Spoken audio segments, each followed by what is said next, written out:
Vamos a ver. Entonces, vamos al Evangelio según Lucas, ¿no es cierto? Y nos habíamos quedado en el capítulo, bueno, habíamos terminado el capítulo 8, ¿cierto? Entonces vamos ahora a ver el capítulo 9, porque casi siempre después del 8 va el 9, ¿no es cierto? Solo permítame, ya se abrió. Ok,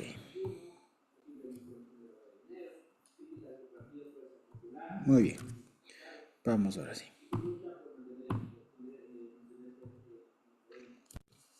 Muy bien, entonces la anterior semana, como habíamos, como se acuerdan, permítanme leer un poquito más grande, veíamos este episodio a manera de sándwich, ¿no es cierto? De la mujer, de la hija de Jairo, que se interrumpe, si se quiere, con el episodio de la mujer que tenía flujo de sangre, ¿no es cierto? Y de cómo y de cómo esto lo vimos, ¿se acuerdan? A partir de lo de la fe y todo lo demás. Bueno, entonces, a partir de esto, Lucas, acordémonos que Lucas siempre tiene como en mente o está tomando como punto de partida un poco, bastante del esquema de la historia, digamos, que va relatando Marcos. Y si ustedes leen Marcos 5, leen Marcos 6, que es en donde está esta historia, pues se van a dar cuenta que viene justamente este tema de el enviar este envío que hace el Señor Jesús de sus 12 discípulos. ¿De acuerdo? Entonces vamos a leerlo. No sé si de pronto alguien por ahí se anima a leer lo que tenemos en pantalla. Sí, ahí le hago un poquito más grande. ¿Quién se anima de pronto, por favor, a leer? A ver, Josuecito. Muchas gracias. ¿De dónde a dónde leo? Todo esto, hasta el 6, del 1 al 6 del 9, lo que está en la pantalla, por favor. A ver, pero no está el uno. Es este de aquí.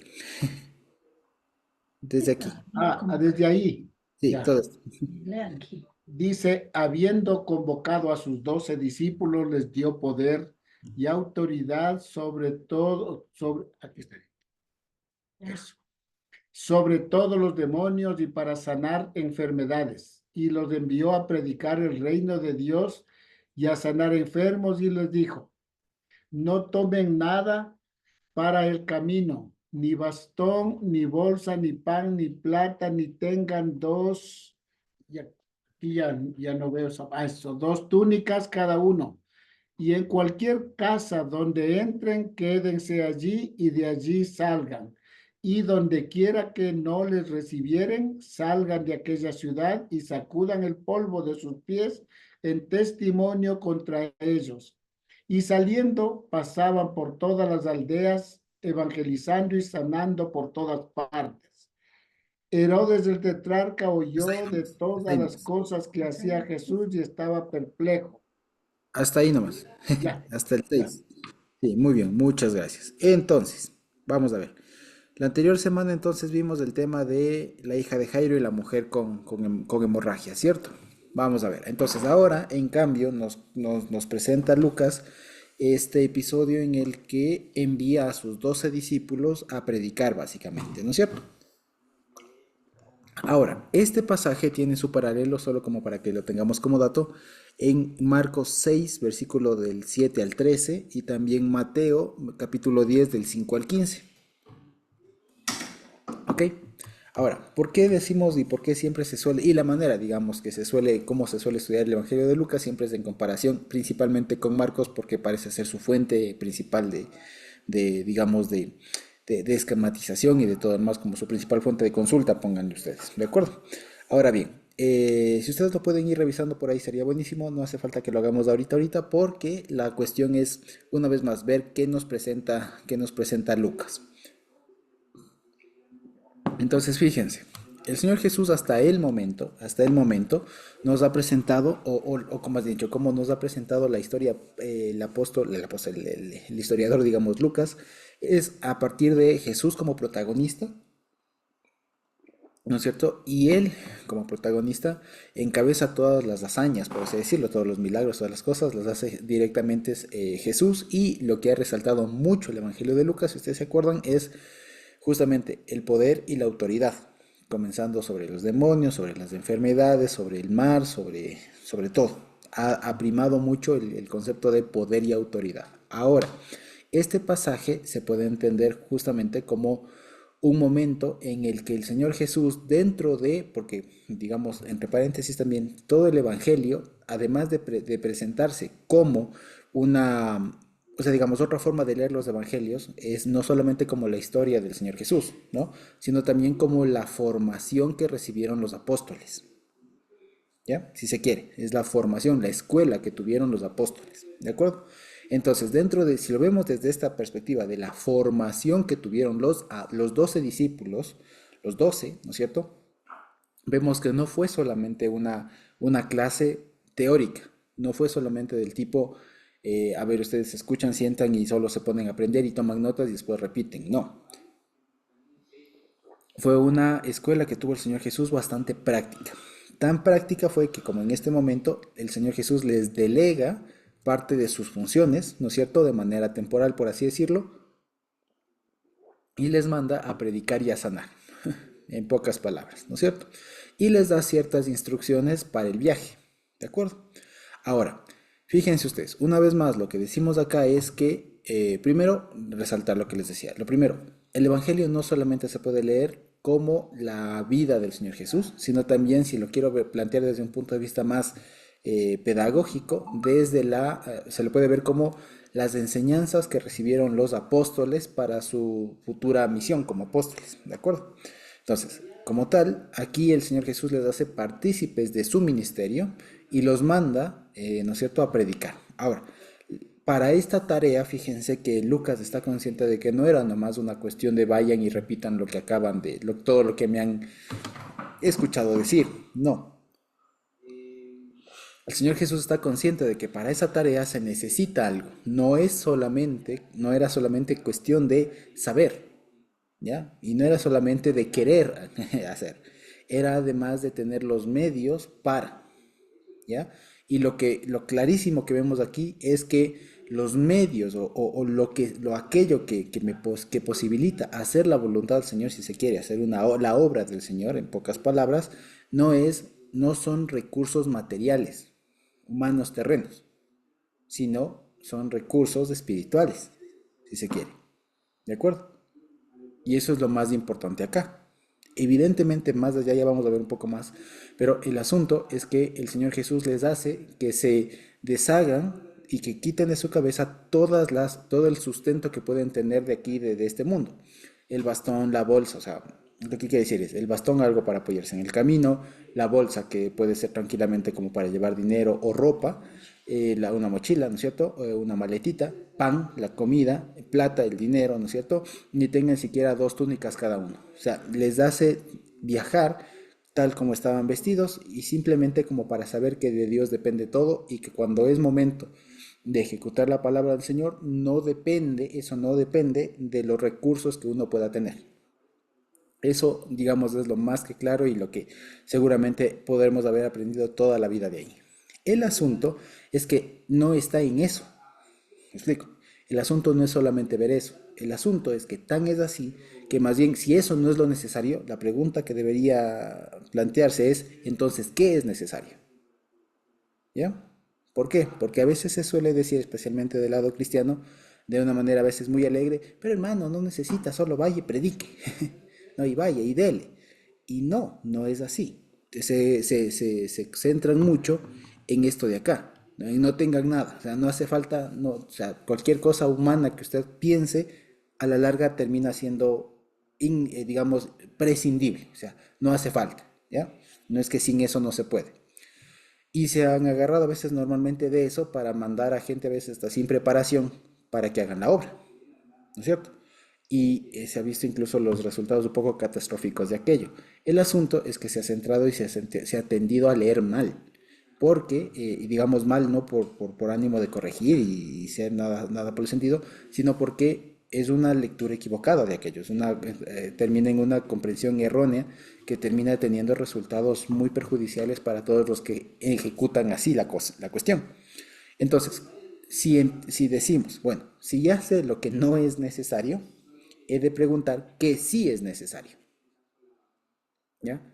Dicho de otra manera, este pasaje, esta historia nos enfrenta a la pregunta de qué necesita alguien para servir al Señor. ¿De acuerdo? En pocas palabras, que es algo que, por ejemplo, muchos de nosotros nos habremos preguntado en algún momento, cuando especialmente nos hemos enfrentado al dilema de quiero servir al Señor, pero no sé cómo, ¿no? Entonces, ¿qué se necesita? Y a veces en las iglesias, en los grupos, etcétera, no se tiene muy claro el tema. Entonces se piensa que, bueno, como usted sabe hablar bonito, vaya a predicar, ¿no? A ver qué es lo que a usted le gusta hacer y cosas por el estilo, ¿no?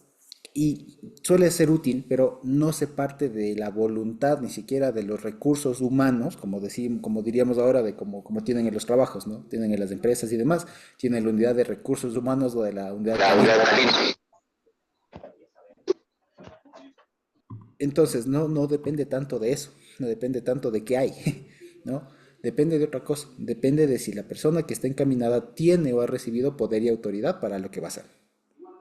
¿De acuerdo? Porque fíjense que aquí el Señor Jesús no les mandó todavía a ir a predicar a los confines de la tierra todavía. Eso les va a mandar después. ¿Ya?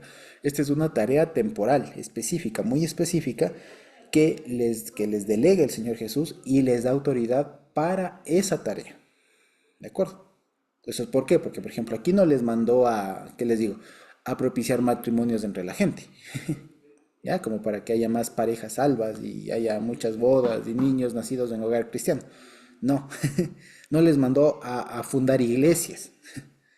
Explico, no les mandó a hacer una fundación de ayuda social. No les mandó a hacer otra cosa. Lo que aquí les mandó, y no que no se tenga que hacer eso, sino que la tarea que les dio a los discípulos aquí era bastante restringida, si ustedes quieren. No les dijo vayan y prediquen, vayan y hagan lo que les parezca mejor. Lo que les dijo en pocas palabras es todo lo que ustedes han visto que se puede hacer y lo que han visto que yo he podido hacer, ahora tienen la capacidad de hacerlo, vaya y haga, pierda el miedo, practique, si se quiere, ¿ya? Y eso, como les digo, esto, hablando en términos como de universidad, de pronto, ¿se acuerdan de pronto que uno antes de graduarse le mandan a hacer, por ejemplo, en el caso de los médicos, le mandan a hacer las prácticas, el internado y después la rural, ¿no? Que es un tema de antes de que se gradúe, usted vaya y practique. Y en todas las universidades, en todas las carreras, siempre hay este tema de práctica preprofesional, en donde uno ya está en un nivel casi los últimos semestres, por así decirlo, no los últimos niveles de la carrera, y lo que uno hace es ya salir como si fuera profesional y enfrentar el mundo real, los problemas, las cosas de cada profesión, pero todavía sin el título, como para foguearse en el tema, ¿no es cierto? Bueno, hagan cuenta que esto viene siendo como la práctica preprofesional de los apóstoles, de los 12 discípulos, ¿de acuerdo? Entonces, fíjense, además vale la pena decirlo, aquí Lucas, ya vamos a ver que en el capítulo 10 delega luego a otros 70 personas. Como lo dice aquí, en Lucas serían 72 que más o menos les da las mismas instrucciones, ¿de acuerdo? Pero aquí tiene el tema que es solamente con los 12 que si ustedes se acuerdan del grupo de discípulos que tenía el Señor Jesús, los 12 eran un grupo, en específico, sus discípulos más cercanos, ¿no? Los 12. Ajá. Entonces estaban sus 12 discípulos del grupo más cercano del Señor Jesús. Discípulos tenía un montón, seguidores muchos más, pero los 12 era su grupo más de confianza, más interno, y a estos les hace su práctica preprofesional. Fíjense ustedes. Entonces también esto, como les digo, si lo queremos ver desde un punto de vista formativo, incluso dentro de iglesia, es necesario también tener esto. ¿Por qué? Porque a veces no nos damos cuenta, ¿no es cierto?, de que, y a veces, como les digo, es a veces muy, muy triste de verlo, y como para que tengamos en cuenta también una realidad que a veces no se habla mucho. Y es, por ejemplo, el tema de que por cómo se dio la iglesia actualmente, cómo se dio la iglesia, especialmente hablo de la iglesia ecuatoriana, ¿no? De la iglesia latina, por ser un poco más amplio, pero la iglesia ecuatoriana vino vino a través de personas que recibieron la palabra, especialmente a través de misioneros, etcétera, extranjeros, se convirtieron, aprendieron, estudiaron lo que pudieron y tuvieron la iglesia. Y fundaron iglesias, por lo general las primeras iglesias, con luchas, con persecuciones, con mucho esfuerzo, si se quiere, con mucha lucha. Y no es cierto, lo que pasó es que en cambio esa lucha, al paso de los tiempos, les dio un cierto estatus. Entonces, todas aquellas personas que en su momento lo sufrieron, ya no digo todos, pero una buena parte, que la sufrieron en su momento para tener una iglesia, ahora las iglesias han crecido y se desdibujaron. Y resulta que mucho digamos, de por cómo era la época en la que se forjó la iglesia ecuatoriana, la iglesia cristiana ecuatoriana, en general, más allá de las denominaciones, lo que terminó siendo es que aquellas personas que lucharon tenían en el énfasis era luchar. era predicar, era que el evangelio llegue, que la gente crea, que la gente cambie y todo lo más, pero había a veces no era tanto el énfasis a ser discipulado, por ejemplo. ¿Ya? Y eso fue un tema que se delegó mucho, o que se delegó y se relegó bastante. E incluso hasta ahora, si ustedes pueden ver en cualquier iglesia, pregunten, ¿no? Como trabajo investigativo nada más, no como para reprochar nada, como trabajo investigativo, como por curiosidad, si tienen un pastor, si conocen un pastor, alguien más, pregunten cuántos discípulos tienen. Y no estamos pensando en discípulos, en esta categoría, no, o sea, cuántas personas ha formado, ¿ya? ¿Cuántas personas ha formado? Si tiene hijos de pronto, si tiene algún hermano de confianza. ¿Cuántas personas realmente ha formado? Y que no tiene miedo de que si él llegara a faltar, sabe que esa persona o esas personas pueden asumir el cargo y va a seguir el proyecto. Y no va a ser una pugna de poderes. Pregúntense. ¿Por qué les digo? Porque este es un problema especialmente que hoy en día no, digamos, tiene la iglesia cristiana, y es el tema del discipulado. ¿Por qué? Porque se piensa que el discipulado está hecho no para servir en un mismo lugar. El discipulado está hecho para que el otro vaya, aprenda y abra su propia iglesia o abra su propia obra. Entonces allá va el discípulo del pastor tal que tiene no sé qué. Entonces como ya está grande la iglesia aquí, vaya a abrir una obra y por allá. ¿Cierto? Y a veces se piensa así en el discipulado, cuando en realidad no. En realidad no. El asunto del discipulado es una cuestión práctica vivencial que tiene que verse como un proyecto a largo plazo, en conjunto con muchas otras cosas que van atravesando la vida. Pero si hablamos de discipulado como lo que hizo el Señor Jesús, fíjense que el Señor Jesús fue tan maestro que no solamente les dijo, verán, escuchen, a ver, tomen nota, aprendan, ya vieron, así se hace. No, también les dijo, ya vieron cómo se hace, ahora vayan y háganle, practique. Y usted tiene todo para hacerlo. Aún es autónomo completamente, pero vaya y haga, practique. Fíjense ustedes que, como les digo, esa perspectiva a veces no se tiene dentro de la iglesia cristiana y es muy importante. Yo les digo, es tan buena que hasta las universidades lo tienen, porque se han dado cuenta que es necesario que una persona que va a ser profesional practique antes, ¿no es cierto? Entre otras cosas, para prepararle, para perfeccionarle y también para que si es que fue dado el caso, se asusta con la realidad de que no puede y deserte. Pero en cambio acá a veces no se tiene eso. Como les digo, esta parte de Lucas a mí me ha llevado a pensar mucho en el tema ya, digamos, vivencial un poco que le tocó al Señor Jesús y la parte formativa que hizo el Señor Jesús. Porque a veces, como les digo, a veces nosotros tenemos la imagen del Señor Jesús predicador a masas, ¿no? De la alimentación a los 5.000, el Señor Jesús predicando en el monte a un montón de gente. Pero no, el Señor Jesús también fue maestro, es decir, tuvo sus aprendices, con quienes tuvo un contacto más cercano y les instruyó, influyó directamente en la vida de esas personas para que tengan su forma de ver las cosas. Sí, imagínense lo que es eso, ¿ya? Y a estas personas que tuvieron, digamos, por un lado el privilegio y por otro lado la tarea, el deber, la responsabilidad de aprender bien y de dar el ancho, imagínense, les toca ahora ir a dar una mini prueba, práctica, hacer prácticas literalmente. Fíjense ustedes, ahora pónganse ustedes en las sandalias de los discípulos, que los envíen ya viendo todo y les diga, les doy poder y autoridad. O sea, en otras palabras, ustedes tienen todo lo que yo tengo para hacer lo que yo hice. Fíjense, o sea, es una cosa pero impresionante. Que les digo, hoy por ejemplo, si ponemos a muchos pastores, tal vez no sé cómo reaccionarían ante esto, diciéndole, oiga, esto si el Señor Jesús lo hizo, usted no va a ser eterno. Si usted se muere, ¿con quién queda la obra? ¿Me explico? O sea, es que ese es el asunto. Por eso les digo, el Señor Jesús aquí, y esto es importante también, porque aquí el capítulo 9, todo lo que vamos a ver en el capítulo 9, es el preludio al viaje que emprende hacia Jerusalén, en donde finalmente va a morir. Y ya no va a estar al frente. Y después de la muerte y resurrección del Señor, los que quedan al frente son los discípulos. Y tienen que saber llevar adelante ya no solamente la predicación a las masas y una predicación como la que hizo el Señor Jesús, porque como les digo, si ustedes lo ven, todo el ministerio del Señor Jesús fue formativo, pero no para la gente, fue formativo para sus discípulos. Les enseñó a poner los cimientos de su iglesia, si se quiere. digamos, para ser más precisos, les fue enseñando a poner los cimientos para la nueva forma de iglesia que les tocaba, digamos, de enfrentar, les tocaba inaugurar, ¿ya? A partir de la predicación a los gentiles y todo lo demás. Si lo vemos. Entonces, este punto de aquí es importantísimo porque sin esto no hubieran habido los discípulos que hubo después. ¿De acuerdo? Entonces, fíjense, lo primero, como les decía, entonces hay que preguntarse, antes de en qué quiere servir usted, hermanito, para qué quisiera ser bueno y todo el más, hay que preguntar si es que usted ha recibido poder y autoridad para hacerlo. Como se entiende, poder, entiéndase, la capacidad, la fuerza, si ustedes quieren, la energía para poder hacerlo, o sea, realmente poder, y por otro lado, la autoridad. Dicho de otra manera, el reconocimiento. Si usted no tiene esas dos cosas, vea, por más buena gente que tenga, por más buena intención, por más sea lo que sea, no lo va a lograr.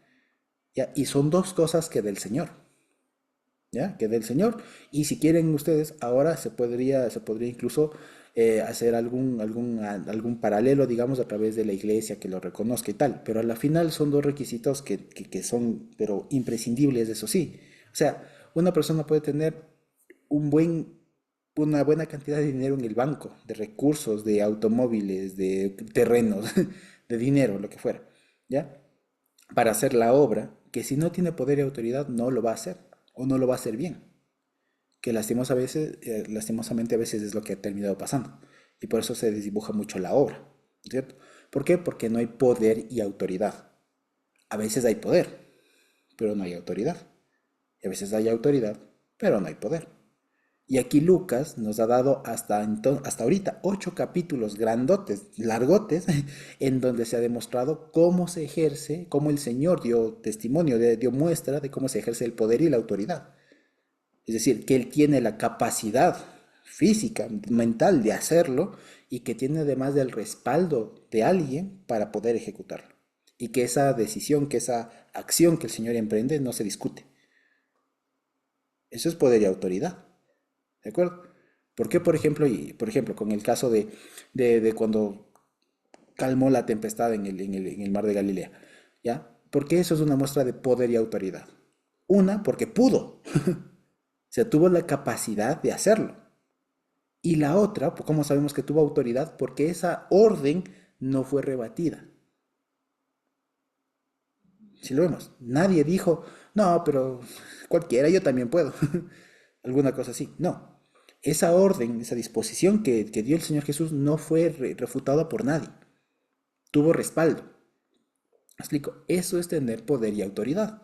De esa manera es que pueden ejecutar sus acciones sobre los demonios y sobre las enfermedades. ¿De acuerdo? Por eso es que fíjense que a veces uno, no sé si les ha pasado, han visto testimonios de que personas que dicen, pero ya oro y no se sana. Bueno, ahí hay que preguntarse si tenemos poder y autoridad para hacer eso. No en general en la vida, sino para hacer esa acción. Hemos recibido, Dios nos ha concedido tener poder y autoridad para esa acción en específico, sí o no. Si no, vea, puede tener la mejor de las intenciones, la idea más brillante, que no va por ahí. El asunto, como les decía, es tener poder y autoridad. Como les digo, poder entiéndase capacidad de acción, ¿ya? Capacidad de acción, o sea, capacidad de ejecutar la cosa. Y autoridad tener respaldo, que lo que uno diga no se refute. Nadie puede refutarlo, nadie puede dudar que es así. ¿Me explico? ¿Ya? En pocas palabras, que no tengo una disputa. Exactamente, que nadie discuta. O sea, pero no solamente porque tenga pero no en el sentido de discutir, solo como para aclarar, no, discutir en el sentido de que me puedan rebatir, sino de que sea una decisión final. ¿De acuerdo? O sea, de que realmente sea así como cuando, por ejemplo, lo que todos nosotros hemos vivido, cuando de pronto éramos pequeños y nuestro papá decía, come o duérmete, vete a dormir.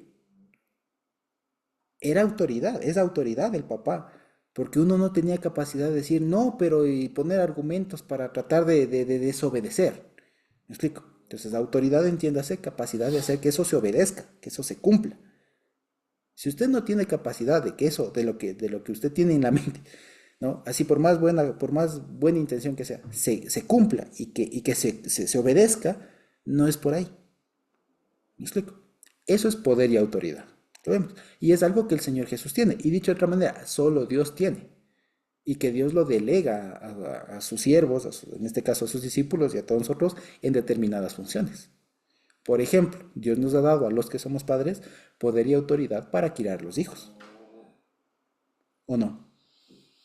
Sí. Pero por ejemplo, a mí no me ha dado poder y autoridad para levantar un muerto.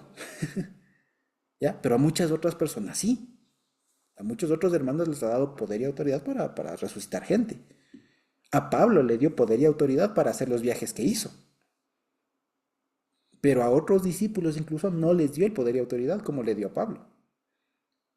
¿Me explico? El asunto, como les digo, no está tanto en plantearse los objetivos, sino en saber que tengo el respaldo para aún el pequeño paso, pequeño entre comillas, paso que voy a dar, tenga respaldo, tenga poder y autoridad para hacerlo.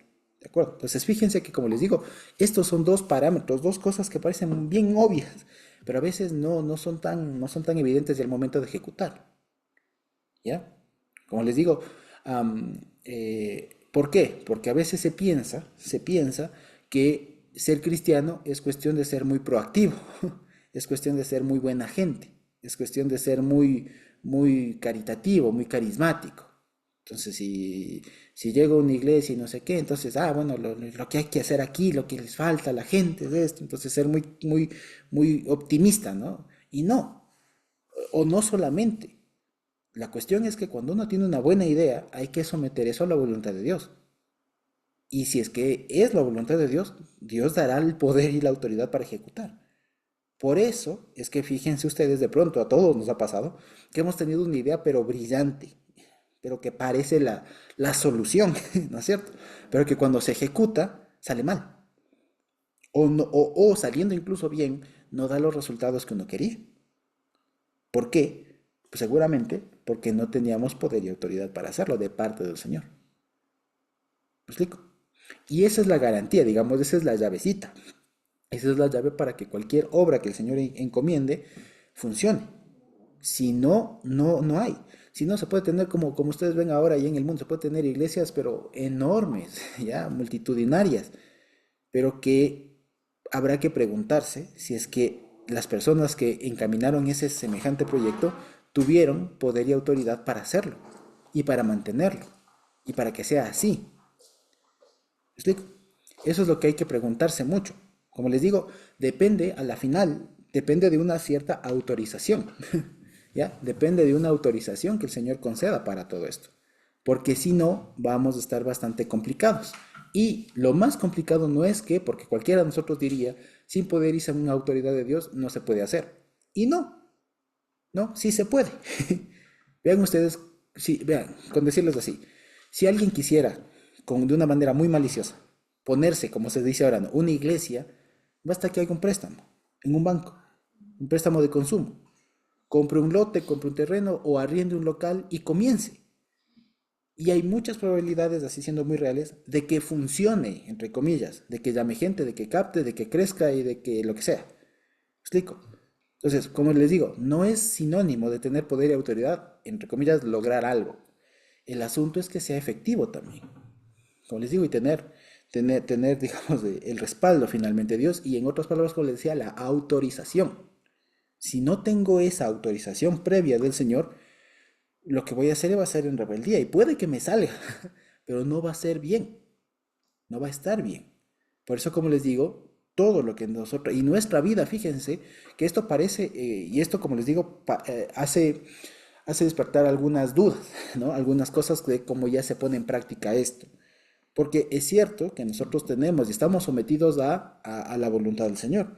Pero, y esto da la idea de que entonces hay que preguntar todo, ¿no? De que hay que preguntar todo y no sé qué, y a veces da un tema así como de inseguridad. Y no, todo lo contrario.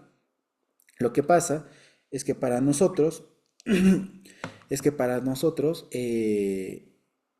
tanta comunión tenemos con el Señor que nos ha dado ya de manera previa, digamos, poder y autoridad para ciertas cosas. Y cuando tenemos duda, ahí tenemos el canal abierto, ¿no es cierto? Tenemos la vía de contacto directa, ¿no es cierto?, abierta, para confirmar si es que sí o no. Así es la cosa, ¿ya? Pero como les digo, esto es el asunto, como para que veamos de una vez más, no caigamos a veces en la ingenuidad que lastimosamente a veces caen muchos hermanos con muy buena intención de hacer cosas a veces enormes, pero sin poder y autoridad. Dicho de otra manera, sin autorización. ¿De acuerdo? Ahora, ya en cuanto a lo que les mandó a hacer, vamos a verlo, porque tampoco es cosa sencilla. Les dio, dice, poder y autoridad sobre todos los demonios y para sanar. He puesto entre corchetes la palabra enfermedades porque no en todos los testimonios antiguos aparece. De hecho, si ustedes tienen otra versión que no sea la Reina Valera, seguramente en alguna no pondrán para sanar enfermedades, o a los enfermos, como pondrán incluso en otras. Entonces, le dio autoridad sobre los demonios y para sanar. ¿De acuerdo? ¿Y por qué sobre esto? ¿Por qué? Porque fíjense ustedes que también es algo muy interesante. Lucas tiene mucho en mente la cuestión médica, ¿no? Para sanar y todo demás. Más allá de eso, el asunto es que, fíjense, a la larga, lo que tenían los discípulos que lograr y el objetivo era que ellos puedan tener experiencias propias de cómo funciona el poder y la autoridad de Dios. Porque lo habían visto, o sea, habían visto cómo funciona el poder y la autoridad a través del Señor Jesús, pero no lo habían visto operar en uno, o a través de uno, si se quiere. Entonces, fíjense, porque es muy fácil, o sea, y digamos, ¿qué a veces qué convence más a la gente? Un discurso, una prédica excepcional, o que alguien sin decir mucha cosa venga un enfermo y levántate y se sane. ¿Qué convence más a la gente? ¿Qué queda más en la memoria de la gente? ¿El mensaje, la enseñanza, si se quiere, o la experiencia? A la final, lo que el Señor está promoviendo es una enseñanza práctica, es una enseñanza vivencial, ¿de acuerdo? Que ellos aprendan, que ellos vivan, que ellos sientan, que no se olviden cómo fue que ellos pudieron sanar, ¿ya? Y no ellos, que ellos como instrumentos, digamos, del poder y la autoridad de Dios, evidentemente. Y lo mismo, imagínense ustedes ver un endemoniado, ya sabemos, ¿no?, todo el tema, y que de pronto con el poder y la autoridad que les había sido conferidos digan, cállate, sal, y salga. Explico. Eso es una cosa que más allá de la gente, ¿ya? La experiencia era para los discípulos, para que ellos se fogueen, ¿de acuerdo? Porque ya les digo, lo que les tocó después a los discípulos no fue nada fácil. No fue para nada fácil. Es más, como veíamos la anterior semana, a unos pocos años después, ni siquiera tantísimos años, ya habría muerto uno de los discípulos, el Jacobo, ¿se acuerdan? El Jacobo el mayor. Fue el primero que murió, ¿ya? Incluso ahí, con Pedro y todos los demás ahí, estando vivos, quiero decir, ni siquiera tan comenzada la predicación así universal como se conoce, ya murió un discípulo. Tal vez una pregunta. Ujú. Esto pudiésemos ponerlo en el año, por ejemplo, de Nerón, donde hizo que persiguieran a los cristianos, a los católicos, que los mataran y hicieran daño, Mucho antes. mucho antes.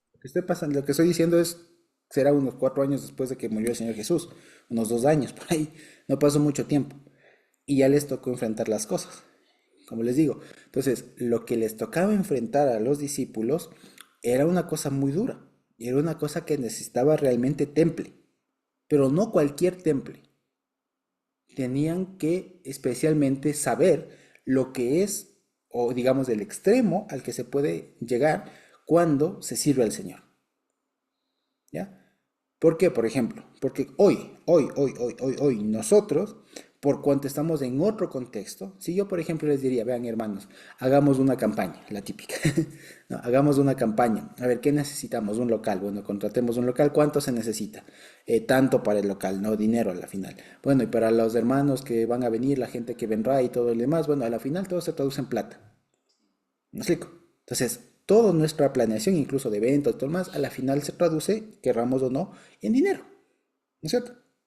Pero resulta que aquí el Señor Jesús a ellos les está diciendo su tarea, la de ustedes, la de los 12, no va a depender de cuánto dinero tengan. Va a depender de cuánto esté autorizado desde arriba. Por lo demás, eso no se preocupen, se irá dando. ¿De acuerdo? Y les llevó a una situación muy extrema, ¿ya? Que hoy, por ejemplo, no sería recomendable.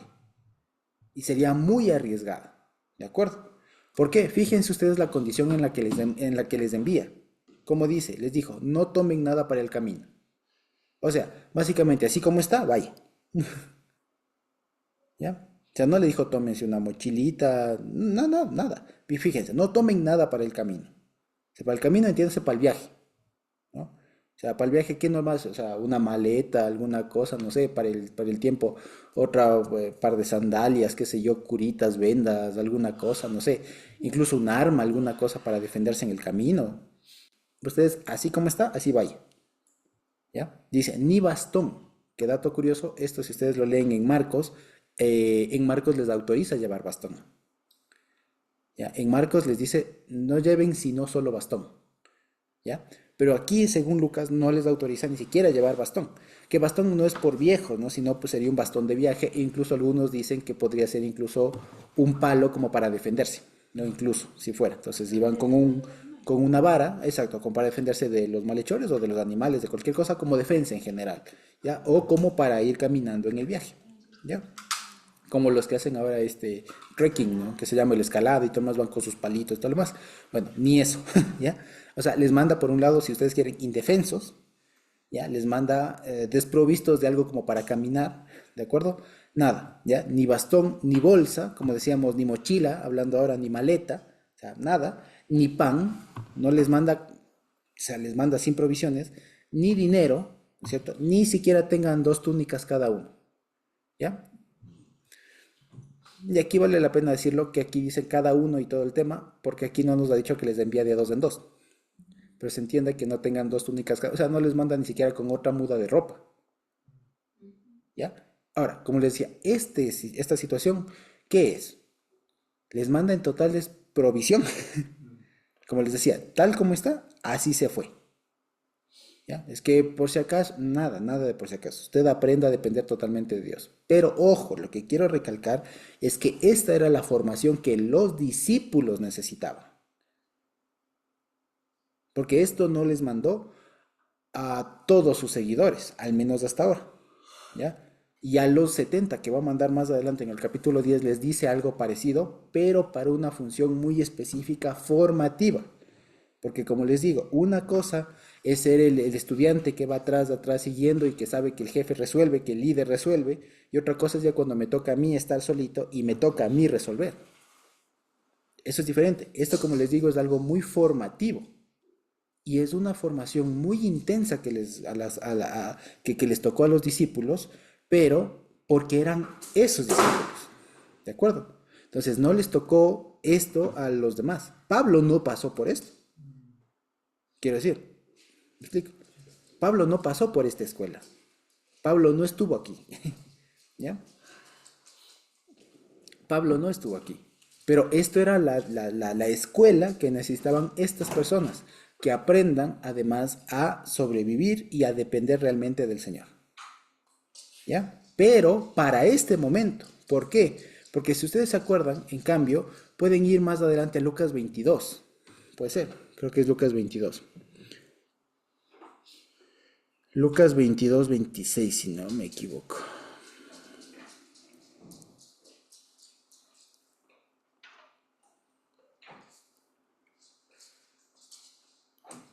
$35. Lucas 22, 35. ¿Qué dice? ¿Alguien lo tiene? Lucas 22, 35. Yo, Por favor. Ya. dice, mas lo que fueren tenidos por dignos de alcanzar aquel Lucas siglo, 22, 35. capítulo 20, 22. no, 22. 22, Sí. 32, No, 22. Capítulo 22, versículo 35. ya, Sí. perdón. Ahí sí, por Y favor. a ellos dijo, cuando os envíe sin bolsa, sin alforja y sin calzado, ¿os faltó algo? Ellos dijeron, nada. Y Pero, les dijo, pues ahora el que tiene bolsa, tómela, y también la alforja, y el que no tiene espada, venda su capa y compre una. porque os digo que es necesario que se cumpla todavía en mí aquello que está escrito. Y fue contado con los inicuos, porque lo que está escrito de mí tiene cumplimiento. Entonces ellos dijeron, Señor, aquí hay 2 espadas. Y él les dijo, basta. Muy bien, muchas gracias, hermana Vigna. Entonces, fíjense, lo que quiero decir es que esto era apenas formativo, ¿ya? ¿Por qué? Porque el mismo Señor Jesús después, unos capítulos después, ya al final casi de su jornada, ¿no es cierto?, de todo el ministerio como tal, resulta que le dice, ¿se acuerdan cuando les envié? ¿Les faltó algo? No, ok, aprendieron. Lo que toca ahora entonces es cambiar ya las condiciones. ¿Me explico? Entonces, fíjense, es cierto, y aquí una cuestión, digamos, nada más que quienes de pronto han sido maestros, lo saben, profesores, ¿cierto? Lo saben. No hay forma fácil de aprender. Es lo que quiere decir el Señor Jesús. No hay forma fácil de aprender. A veces en el mundo ahora nos quieren vender el tema de que no, que aprende jugando, que no sé qué. O sea, pero es una forma de suavizar las cosas que a veces no termina siendo tan buena. A veces, ¿ya?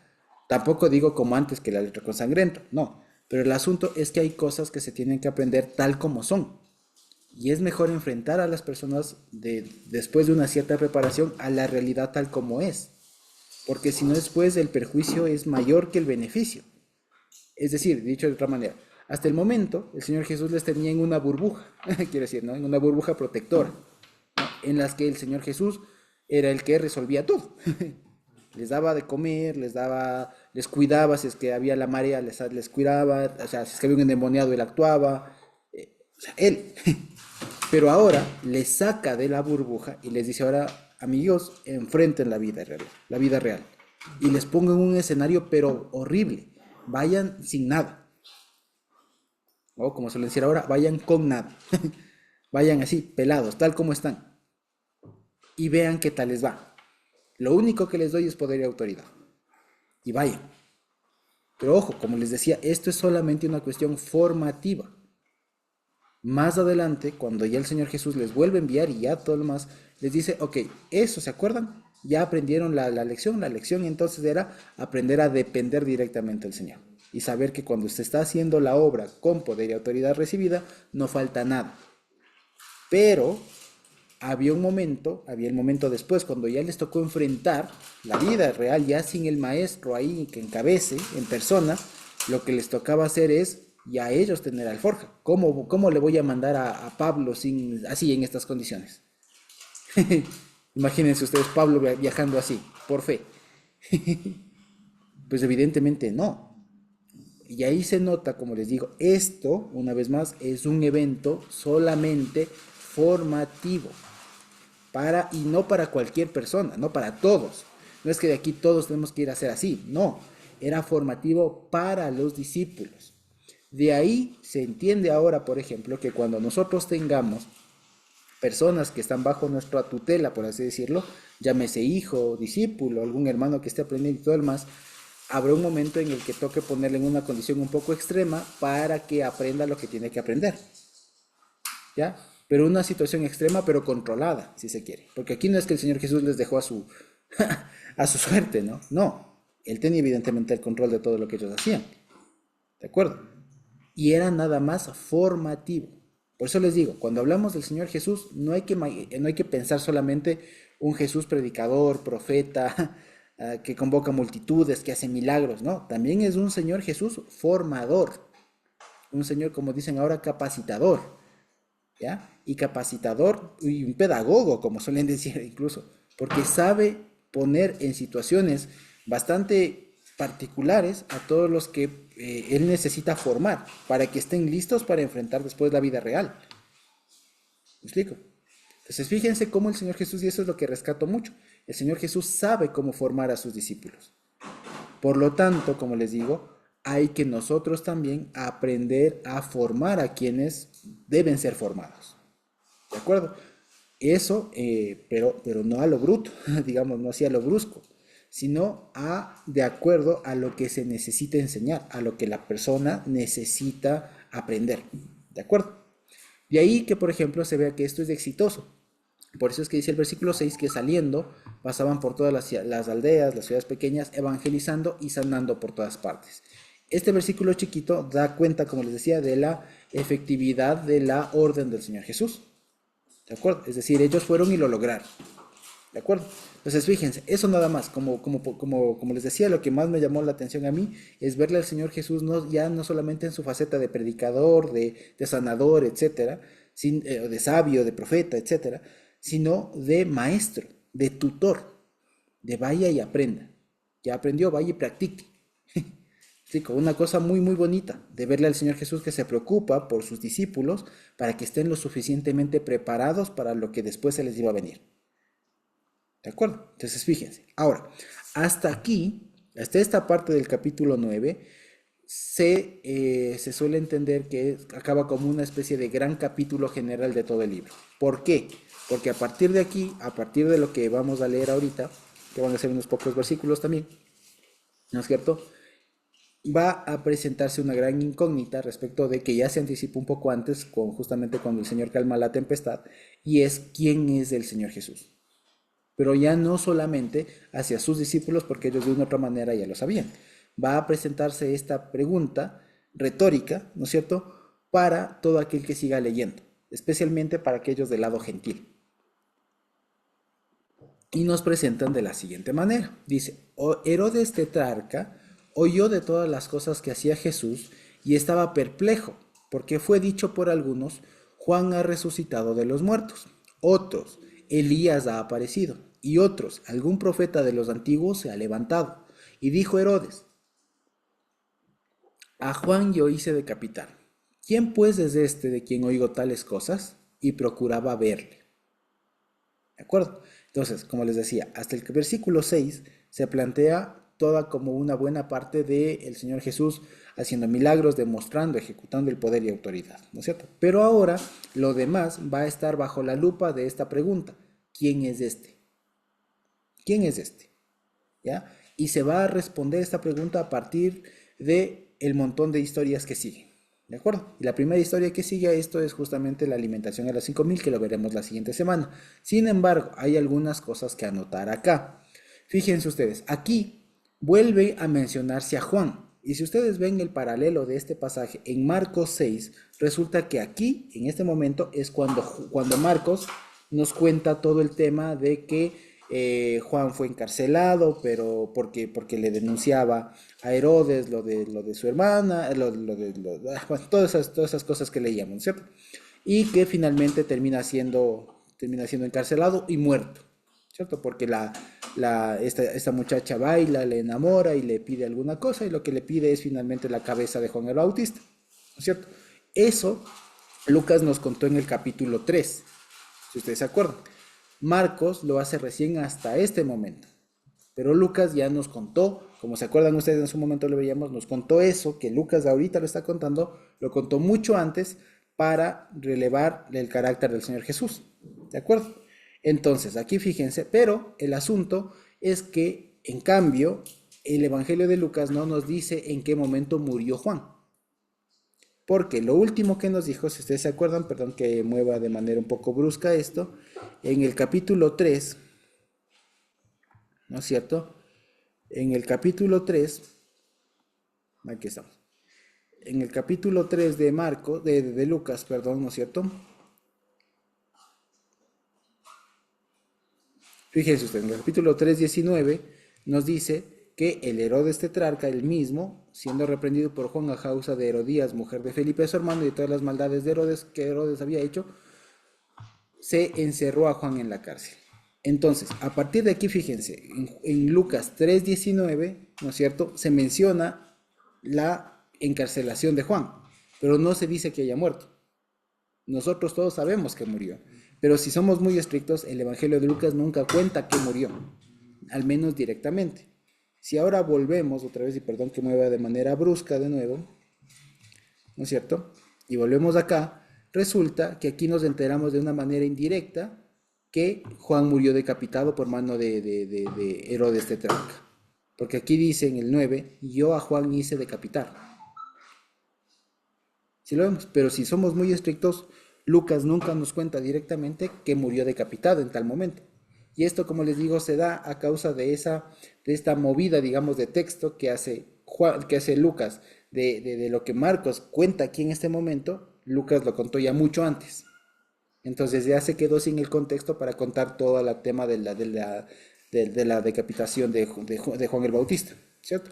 Y solamente cuenta esta duda que tiene Herodes respecto de Jesús, ¿no es cierto? Eso por un lado. Luego, por otro, si ustedes se dan cuenta, resulta que a quién se le compara con Jesús, o con quiénes se le compara a Jesús. Con Juan, Elías o algún profeta. Pero sabemos que Juan ya fue dicho que fue un profeta, Juan el Bautista. De tal Con manera que, Elías, con exacto, Elías, aquí también, ¿no? Exacto, con Juan, Elías de algún profeta de los antiguos. Pero resulta, como les decía, que Juan era también un profeta. El mismo Señor Jesús lo dijo.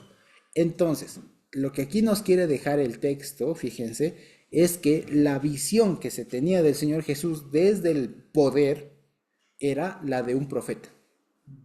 ¿Ya? La de un profeta un poco carismático, claro, pero a la final de un profeta. ¿Ya?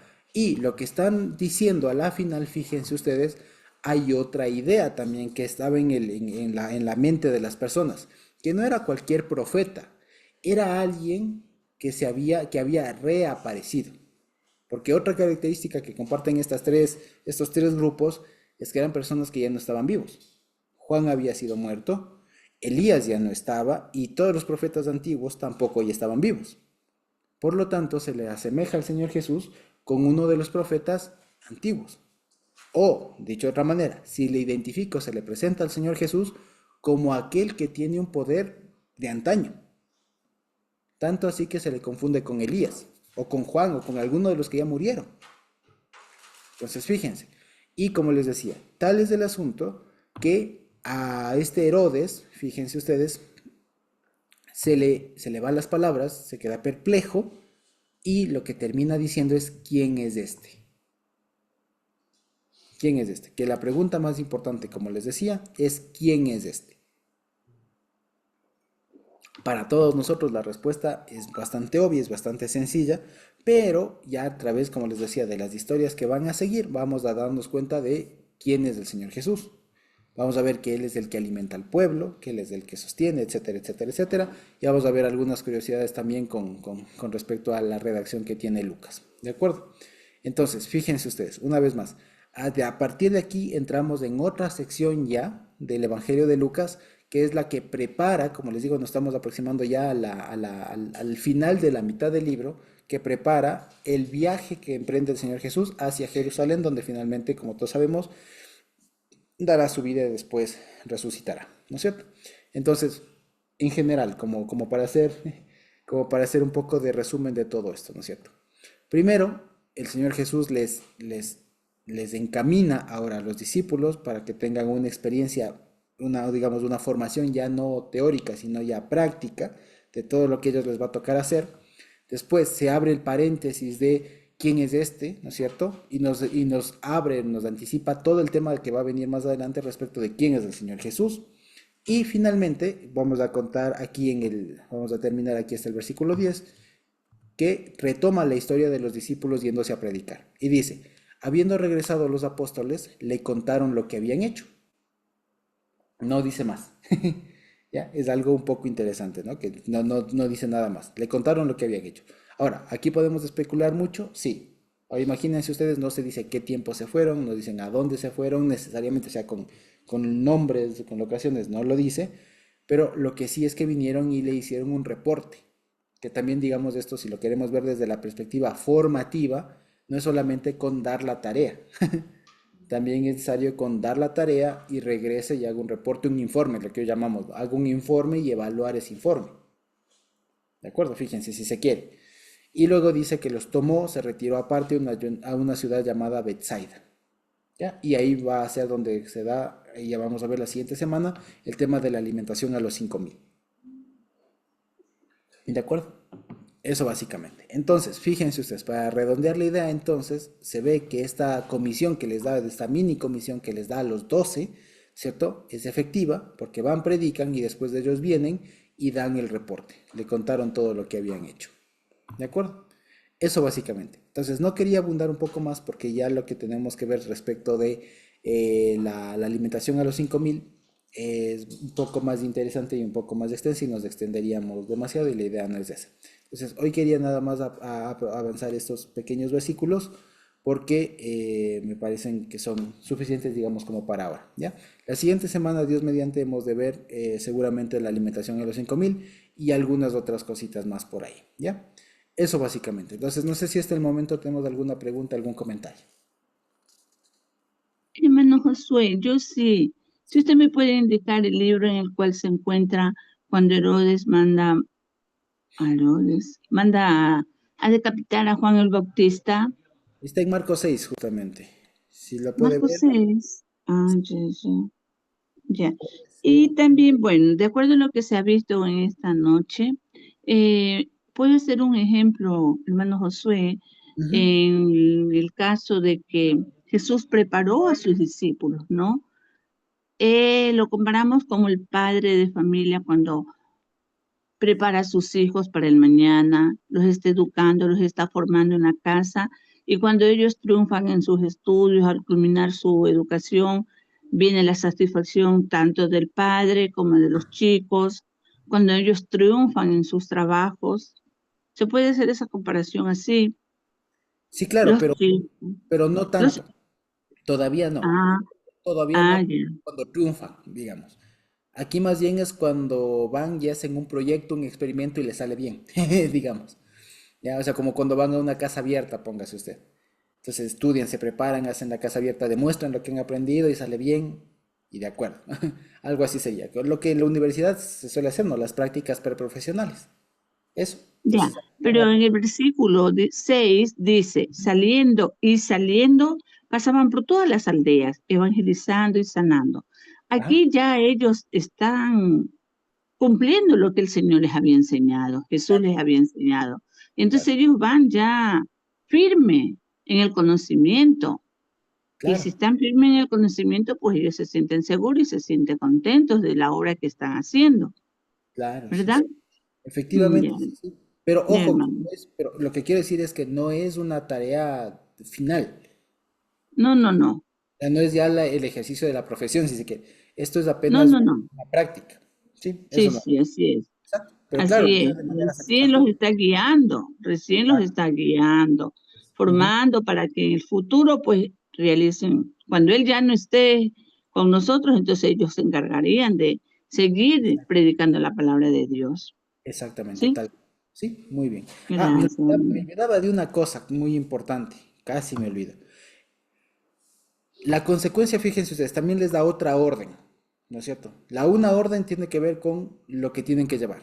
Luego la otra cosa es qué hacer cuando lleguen y la otra es qué hacer si es que no les reciben. Entonces, la primera orden es cómo ir, ¿no es cierto? Vayan tal como están. Luego la segunda es a donde quiera que no les recibieren, perdón, la siguiente es y en aquel lugar, en cualquier lugar, perdón, en cualquier casa donde entren, quédense allí y de allí salgan. Y dicho de otra manera, no busquen posada, sino alguna casa que les reciba. ¿Ya? Esto, como les decía, como sabemos, promueve el tema de una predicación integral a la familia. Porque en la época lo que se promovía era que se convierta la casa, la familia. De ahí el versículo de cree en el Señor Jesús y serás salvo tú y tu casa. Venía porque la intención de la iglesia primitiva no era que se convierta uno que otro, ¿ya? Era que se convierta la casa, la familia, que la salvación llegue a la familia, al núcleo social, como decimos ahora, ¿cierto?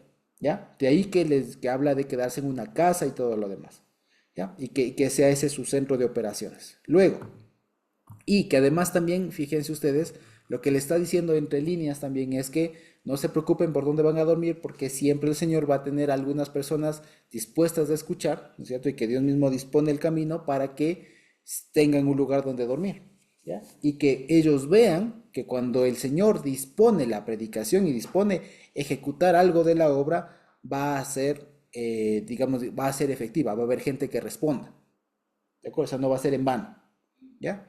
Ahora, también les advierte que va a haber también momentos en los que no van a tener la buena recepción, ¿ya? Y les dice, y donde quiera que no les recibieren, salgan de aquella ciudad y sacudan el polvo de sus pies en testimonio contra ellos. ¿No es cierto? Ahora, de esto especialmente se ha hablado mucho, ¿ya? ¿Qué quiere decir esto? ¿Ya? Especialmente esto de sacudan el polvo de sus pies. ¿No es cierto? En algún momento yo me acuerdo que cuando hablábamos, creo que en Mateo o en Marcos, habíamos visto este tema de que se podría entender el sacudir el polvo de los pies como, más bien dicho, antes de eso. Normalmente se suele entender esto como una manera un poco confrontativa, ¿no? O sea, de como no me reciben, yo me voy, sacudo las palmas, las suelas de los zapatos, ¿no es cierto? No me llevo ni el polvo, ¿no es cierto? Y me voy, ¿cierto? Ya, de acuerdo a Mateo incluso, o, o Marcos, si no me equivoco, suelen decir como, y añaden un tema de cierto les digo que el castigo será peor para esas ciudades que el castigo de Sodoma y Gomorra, alguna cosa así, ¿ya? Y se tiene como una cuestión un poco adversativa, ¿no? En el tema de que sacudan el polvo, aquí no fueron bien recibidos, pues ellos también van a tener su parte por no haber recibido, ¿ya? Y la duda que soltaba era porque justamente en algún momento todos habíamos escuchado que el sacudir el polvo de los pies podía no entenderse de una manera así como un poco hostil, ¿ya? De sacudir, me voy, me sacudo y me voy, ¿no? Sino que se podía entender como dejar el mínimo, ¿no? Como dejar el polvo sería el mínimo y tal. Ahora, al respecto encontré algunas cosas, ¿ya? Les voy a dejar de compartir y les comento. ¿Qué hemos podido encontrar ahora ya con un poco más de información? Lo siguiente. Hemos encontrado, por ejemplo, que hay una mención, por ejemplo, en la Mishnah, ¿ya? En el tratado, en el Talmud, en el tratado Pirkei Avot, y les voy a comentar, ¿ya? Como para que a veces porque también hay una cosa, ¿no? Cuando a veces se menciona la Mishnah, el Talmud, a veces se piensa que son como textos así un poco ocultos, alguna cosa así, y en realidad es un libro más. ¿Ya? Y ahorita estamos viendo aquí, les estoy compartiendo el texto de esta página gratuita que se puede acceder, todos pueden acceder ustedes, es sefaria.org. Y aquí estamos en un tratado de Pirkei Avot, se llama, que son los dichos de los padres, se llama así el libro, ¿no? Pirkei Avot, que es como un capítulo, un libro, digamos, dentro de la Mishnah. La Mishnah es, como ustedes saben, toda esa recopilación que se hizo por allá del siglo IV, siglo V, tercero, después de Cristo, de todas las tradiciones que habían alrededor del templo, que se recogieron justamente para no perder la herencia y toda la tradición que tenía del pueblo judío, ¿ya? Eso, después se fue compilando todo lo demás hasta llegar al Talmud, ¿de acuerdo? Que básicamente la idea es cómo recopilar un documento que recopile toda aquella tradición de la vida judía, de la vida del pueblo judío, básicamente, ¿ya? Que era su cuestión ritual, sus cuestiones, todas sus costumbres, toda su práctica, si se quiere, está recogido en lo que es la Mishnah y el Talmud. Dentro de eso, fíjense ustedes, y aquí está en inglés, aquí vemos el hebreo, ¿no es cierto? Y aquí vemos en inglés, les voy a ir traduciendo. ¿Ya? ¿Y cómo es la discusión, digamos, cómo es la forma de la Mishnah? Es a partir de discusiones de los maestros de la época. Entonces, siempre vamos a ver que decía, y dijo rabino fulanito, que el rabino fulanito le dijo, y no sé qué, y son como sus debates. ¿De acuerdo? El asunto, para no hacernos mucho lío, vamos a la parte que nos corresponde. Dice, yo sé, sí, yo sé, hijo de Yoezer, solía decir que su casa sea una casa de reuniones para los antiguos, para los sabios, perdón, y se sienten en el mismo polvo de sus pies. Por ejemplo, dice, y beban de sus palabras con sed. Entonces, ¿por qué les hago mención de esta parte que está en Pirkei Avot 1, renglón 4? Porque aquí hay una mención al polvo de los pies, ¿ya? Pero, y que podría hacer alusión a las enseñanzas. Porque aquí dice, ¿no? Que tu casa, fíjense, que tu casa sea una casa de reunión de los sabios y te sientes al polvo de sus pies. Entonces, de ahí, seguramente, es que se entendió que cuando el Señor Jesús dijo, y sacudan el polvo de sus pies, se refería a la enseñanza. Pero no es posible concluir así. ¿Por qué? Porque el contexto del que está hablando Pirkei Avot es justamente de un contexto de enseñanza. Y además, es muy claro, sentarse a los pies. Y el otro que dice es beber con sed sus palabras. Entonces está en el contexto de una enseñanza y de sumisión al maestro, de sumisión al sabio. Te sientas a sus pies y aprendes, básicamente. ¿ya? Y si lo haces en tu casa, le das el puesto, si se quiere, de sentarse al maestro y tú te sientas a sus pies, tú eres secundario, si se quiere, debes ser sumiso un poco a eso, es lo que dice esta cosa, ¿no? Y beber. Entonces, el contexto es de enseñanza. ¿Qué dice el Evangelio? No se puede entender entonces del polvo de los pies, el polvo como la enseñanza, porque cuando el Señor Jesús les está diciendo lo que tienen que hacer, pues evidentemente no les está diciendo dejen lo mínimo. Al contrario, lo que les está diciendo es váyanse. ¿Ya? Entonces no se puede entender como dejen lo mínimo, como alguna vez incluso lo dijimos. No se puede entender, ¿ya? Como les digo, la única mención del polvo de los pies es esta parte de aquí de Pirkei Avot, de la Mishnah, que es posterior incluso a los hechos del Señor Jesús. Es decir, el Evangelio es antiguo, es más antiguo que esto. Y no se refiere, si bien es la misma frase, el polvo de los pies, no se usan en el mismo contexto. De tal manera que para lo que sería el polvo de los pies, para acá es un tema de sumisión, de estar ahí abajo, digamos, de respetar a la autoridad, al sabio, mientras que lo que dice el Señor Jesús es tú aléjate y no dejes nada, ¿ya? Eso por un lado. Luego, por otro, fíjense, tanto es así que a Pablo y Bernabé les tocó hacer eso en Antioquía, y en Hechos 13 encontré el siguiente versículo, fíjense ustedes. Dice, estamos en Hechos 13, en Hechos capítulo 13, versículo 48. Les pongo aquí, desde el 48, dice, los gentiles oyendo esto se regocijaban y glorificaban la palabra del Señor, y creyeron todos los que estaban ordenados para vida eterna, y la palabra del Señor se difundía por toda aquella provincia. Pero los judíos instigaron a mujeres piadosas y distinguidas y a los principales de la ciudad, y levantaron persecución contra Pablo y Bernabé, y los expulsaron de sus límites. Ellos entonces, sacudiendo contra ellos del polvo de sus pies, llegaron a Iconio. Fíjense, aquí hay un pasaje que hace referencia a este sacudir de los pies, el polvo de los pies. Que evidentemente no es un tema de dejar lo mínimo, no, sino de hacer un acto de aquí no tengo nada, me voy. ¿Ya? Es un acto como de cierta confrontación incluso. ¿De acuerdo? Entonces, no se puede entender que el sacudir el polvo de los pies es dejar lo mínimo. No, hay que entenderlo como siempre se ha entendido, que sacudir el polvo de los pies es simplemente decir no tengo ninguna comunión contigo, aquí lo que a ti te queda es juicio, me voy. ¿De acuerdo? O sea, no tener ninguna comunión con. Y es más, esta idea de sacudir el polvo de los pies, ¿se puede asociar a otra idea antigua del pueblo judío? Sí. ¿A cuál? A la idea de que el suelo de los gentiles era impuro. ¿Ya? Y que para no contaminarse, para no tener alguna comunión con ese suelo impuro, la gente tenía que sacudirse los pies. Entonces, como decir, esto está contaminado, aquí no tengo nada y no me llevo nada de usted para no contaminar, me voy. ¿De acuerdo? Entonces puede tener eso, y esa práctica, digamos de alguna otra manera, sí está un poco más atestiguada, no directamente, pero sí tiene más sentido, justamente en la Mishnah o Halot. ¿De acuerdo?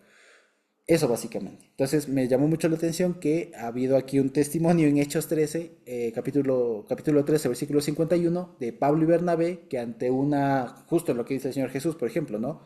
Que ante una respuesta hostil de los judíos en este caso, sacuden el polvo de los pies y se van. Y además hay otra razón también del mismo texto, y es que el texto dice que sacudan el polvo contra ellos, o en testimonio contra las personas. Entonces jamás se puede entender, como ya les pongo de nuevo el texto, fíjense. Aquí volvemos al texto de Lucas, dice, sacudan el polvo de sus pies en testimonio contra ellos. Ustedes ven todas las veces que se menciona este pasaje, tanto en Marcos como en Mateo, siempre va a haber este adversativo, el contra. De tal manera que nunca va a ser algo positivo dejar el polvo. O sea, no es que le esté diciendo dejen el mínimo contra ellos, no. Evidentemente le está diciendo dejen esto de una manera firme, si se quiere, de que no tienen nada que ver con las personas. ¿De acuerdo? Dicho de otra manera, el Señor Jesús también les enseña cuándo retirarse. ¿Ya? Que también es algo muy sabio. El Señor Jesús, fíjese entonces, como para redondear la idea, el Señor Jesús les enseña cómo ir, a dónde llegar y qué hacer si es que no les reciben. ¿ya? O sea, les da el qué, el cómo, el para qué y todo lo demás. Se les da todo lo que necesitan saber para la misión que van a emprender, ¿ya? Que era una misión no muy fácil, no era fácil, lo lograron, pero también les da qué hacer si es que incluso son rechazados. Que también el Señor Jesús, fíjense ustedes, no les dice, y todos les van a recibir de mil amores, y no, les dice, es más, cuando no les reciban, hagan esto. Fíjense ustedes. Entonces, el Señor Jesús, como les digo, nunca intentó ser soft, como se suele decir ahora, ¿no? No les enseñó no les mandó a aprender con amor, a aprender jugando. No, les enseñó a través de enfrentarse a la realidad, a lo que hay. Hay personas que por la voluntad del Señor iban a recibir y les iban a recibir, y otros que en cambio no.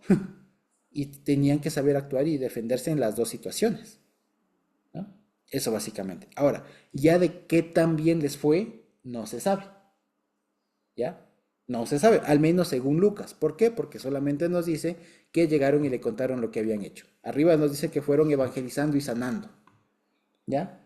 Se podría intuir que les fue mayormente bien. Ahora, si queremos ser un poco más realistas, seguramente en alguna parte se habrán equivocado, como todos cuando estamos aprendiendo. ¿Ya? Lo interesante aquí no es tanto el éxito de eso, sino la actividad formativa, como les digo. Y como les comentaba también, para ya terminar, esto resalta la actividad formativa, la actividad, la cualidad de pedagógica que tiene el Señor Jesús para sus discípulos. Lo cual también debe ser y esto es algo que, digamos, se va aprendiendo con el tiempo, de cómo lograr que la gente aprenda, de cómo lograr que alguien aprenda algo que le va a ser útil. ¿Ya? De encontrar el método. ¿Se acuerdan que la anterior semana hablábamos de eso? De encontrar el método para que aprendan.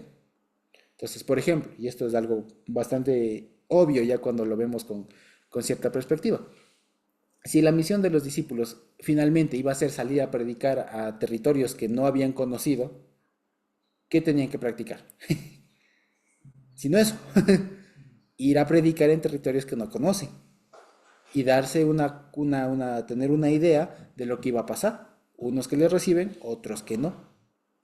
Que eso era lo más importante. Y foguearse en eso. Porque les digo, esto tiembla mucho el carácter. Para no crecer, sino entusiasmarse con los que me reciben y no desplomarme o enojarme con los que no me reciben. Esto tiembla mucho el carácter, por eso les digo, es muy formativo. ¿Por qué no les dice, y donde les reciban, ay, quédense y alégrense y den todo y ya, y no salgan de ahí? No, su tarea era ir y predicar, ¿ya? Y también les dice, sepan, y como veíamos incluso hace un par de semanas en Reyes, ¿no? Sepan, como se dice ahora, gestionar sus emociones, que no les gane el no tener nada, el ir desequipados, ¿cierto? Que no les gane eso y que tampoco les suba el que alguien se convierta y que tampoco les baje el que les rechacen. O sea, sean templados. De ahí que, por ejemplo, justamente uno de los frutos del Espíritu es la templanza. Ser templadito. O sea, que si estoy arriba no me crezco y si estoy abajo no me deprimo. Ser templadito. Y ser firme. O sea, realmente es templado. O sea, como lo de una cuerda, de una guitarra, pero de un instrumento de cuerdas. O sea, dar la nota que es. Ni estar muy flojo que no suena, ni estar tan tenso que ya me rompo. ¿Ya? Estar en el tono que es, ser templado, estar como corresponde. ¿Ya? Que en una situación intensa, de alegría, no exploto, no soy eufórico, lo que sea. Y en una situación adversa no me desplomo. ¿No? Sino ser templado. Si es que me reciben, gloria a Dios, bendito sea. Vamos a la siguiente. Si no me reciben, bendito Señor, sacudo el polvo y me voy. ¿Ya? Fíjense, o sea, el Señor también les está dando una cátedra vívida de lo que Él ya experimentó, de que le quieran y de que no le quieran.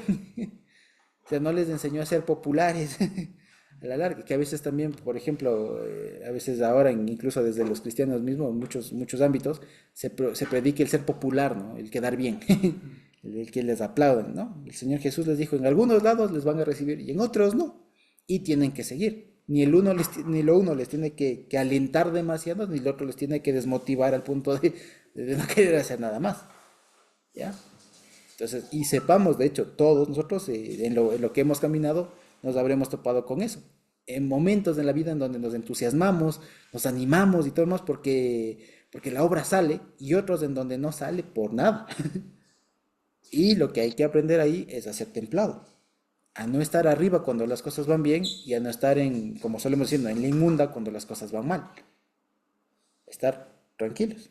Como diría Pablo, sé vivir en escasez, sé vivir en abundancia. O sea, todo lo puedo en Cristo que me fortalece. Y ya está. ¿Sí? Eso básicamente. O sea, estar templaditos. Eso. O sea, fíjense, a la final la experiencia, como ahorita ya viéndolo así, lo que le estaba llevando el Señor es a templarles. Es a templar el carácter, que es algo bien fuerte de hacer. Es algo bien fuerte de lograr. Especialmente para lo que les iba a tocar hacer. Lo que les iba a tocar vivir necesitaban tener un buen carácter, un carácter templado, pero para eso. Y por lo general es bueno tener un carácter templado. ¿Ya? No les digo ser recio, no, no, pero templado. O sea, que soy coherente, digamos, independientemente de las situaciones en las que me enfrento. ¿Sí? Eso básicamente. ¿De acuerdo? No sé si tenemos alguna pregunta más. Sin querer nos hemos extendido igual un poquito más. Sí. ¿Les mandó en pares o no los mandó en pares? Según Lucas no, pero Marcos sí dice que los mandó de dos en dos. Sí, si no me equivoco. Mateo también creo que le dice que de dos en dos. Ujú. Sí, fue el refinar, ¿no? Entre los dos. Exacto, y también que no les manda solos. Ajá. Es una prueba también fuerte el afinarse con el otro, Claro, el compaginarse con alguien, el aprender en pares. el aprender en pares y todo así. Ajá. Sí, a la final no los mandó, digamos, solitos. Ya después les tocó ser solos. Y ya cuentan incluso tradiciones, no tanto la historia, pero cuentan tradiciones de que incluso am, tuvieron incluso sus propias perspectivas y sus cosas. Ya incluso en hechos se ve eso, que algunos creían unas cosas, otros tenían diferentes perspectivas y todo. Y digamos, esto hasta cierto punto se vale, pero digamos, lo que les enseñó también es a trabajar en equipo, que es otra cosa también importante. Por ejemplo, en esta serie de The Chosen, cuando pasa esto es bien bonito. Es bien bonito por cómo lo representan, que habrá pasado algo así. Que el Señor ya les da la directriz, vayan y prediquen, les da autoridad todo lo más, y después de ellos aprenden a ir en parejas, ir en pares, y también antes de oran juntos. Por ejemplo, es algo que no dice la Biblia, pero seguramente algo así habrán hecho. ¿Ya? Y como les digo, es aprender a trabajar en equipo, que también es algo muy interesante, que incluso, por ejemplo, estaba viendo, que es algo muy interesante ya para terminar, una cuestión antropológica, una cuestión antropológica, ¿no? Que se explica de cómo es que cómo funcionamos los seres humanos. Y se daban cuenta de una cosa, que ustedes han escuchado esta frase de él, que sobrevive siempre o sobrevive si el más fuerte. Y eso es mentira. Eso incluso, según muchos estudios antropológicos, es mentira. Eso solo suelen decir, no, eso es solamente un invento de Hollywood. Del más fuerte, del más potente, el que puede, el que lucha contra animales, de no sé qué. Eso es mentira. O sea, el superhombre, digamos, es una mentira. En realidad, los que salen adelante son los que logran cooperar. ¿Ya? Y la supervivencia nunca ha sido individual, siempre ha sido colectiva, ha sido grupal. De tal manera que incluso, por ejemplo, como les digo, incluso nosotros estamos dispuestos a perder algo en beneficio del bienestar común, del bienestar general. Como por ejemplo, nosotros estamos dispuestos a pagar para que se construya una cárcel y que haya gente ahí encerrada, con mi plata. Perdemos algo, pero en beneficio de todos, por ejemplo. ¿Ya? O se pagan los impuestos para que, en teoría, con eso el gobierno construya escuelas. Y la gente y los niños estudien, los chicos estudien, por ejemplo. ¿Ya? ¿Me explico? Entonces, lo que les quiero llamar también la atención a través de esto es que incluso hasta estudios antropológicos ya se han dado cuenta de que la supervivencia y la fortaleza está en la cooperación. Y lo que el Señor Jesús acá le está llamando es a ser cooperativos también, a cooperar, a templarse. Es como les digo, es una escuela muy amplia, ¿ya? Y no les mandas, ya prediquen y allá verán ustedes. No, es un tema de aprendan a cooperar. Cooperen, ¿ya? Cooperen, pongan todos, ¿ya? Para que la cosa marche, ¿ya? Y a la larga, la iglesia, la vida de iglesia es cooperativa en ese sentido. porque todos ponemos, todos sumamos algo para beneficio, incluso a veces saliendo en contra, pero para que para que el bienestar mayor sea el que sea el resulta beneficiado. Eso fíjense ustedes, entonces, como para decirles, no, quítense de la cabeza ese tema de que la supervivencia del más fuerte, no, supervivencia del que más coopera, de donde hay más cooperación. Si no hay cooperación, se muere la gente. Si no hagan cuenta en una manada, una manada de lobos, de lo que sea. Sí es cierto que hay un líder y todo lo demás, pero a la final es una supervivencia cooperativa. No es que el lobo, el alfa, vive solito, sin la manada, no. Vive en función de que cooperan todos los animales, ¿no? Las mamás y todo lo demás. E incluso fíjense ustedes, que tan es así que hasta antropológicamente se ha demostrado, a propósito del NOAH, ¿no? Que por ejemplo uno se da cuenta que los bebés humanos nacen tan frágiles que la mamá sola no puede cuidarle y se necesita cooperar. Y de ahí que históricamente, y esto es una cuestión histórica, ¿no? Que para la crianza de los niños entren abuelas, madres, tíos, primos, entren todos, porque es que uno solo no puede. Fíjense. Y a veces la crianza realmente es perder uno mucho de lo que tiene uno, o algo de lo que tiene uno, llámese tiempo, recursos, atención, lo que sea, perder uno, pero en beneficio de que esa cría o ese bebé crezca y se fortalezca. ¿Me explico? Entonces, en la crianza, por ejemplo, acordémonos que a quién de nosotros no nos cuidó una mamá, mi abuela, el tío, el primo. ¿Quién? A ninguno de nosotros nos crió nuestra mamá solita. Quiere decir, ¿no? Es una crianza cooperativa y eso también se aprende acá a la final. Entonces, fíjense, es un llamado, todo lo que hemos visto, un llamado a la cooperación, un llamado al temple y al tener visión formativa cuando se tiene cuestiones, digamos, de iglesia. ¿Sí? O sea, dicho de otra manera, no basta con que haya un mega líder que predique y hable bonito. Es necesario también que haya otros que sigan replicando el esquema, ¿ya? Y que se les vaya formando, ¿ya? Porque si no hay eso, pues se ha muerto el líder y se acabó. ¿Sí? Eso básicamente. Entonces, no sé si tenemos alguna otra pregunta, algún comentario. ¿No? ¿No? Y si no, podemos ir terminando por hoy. Dios bendito.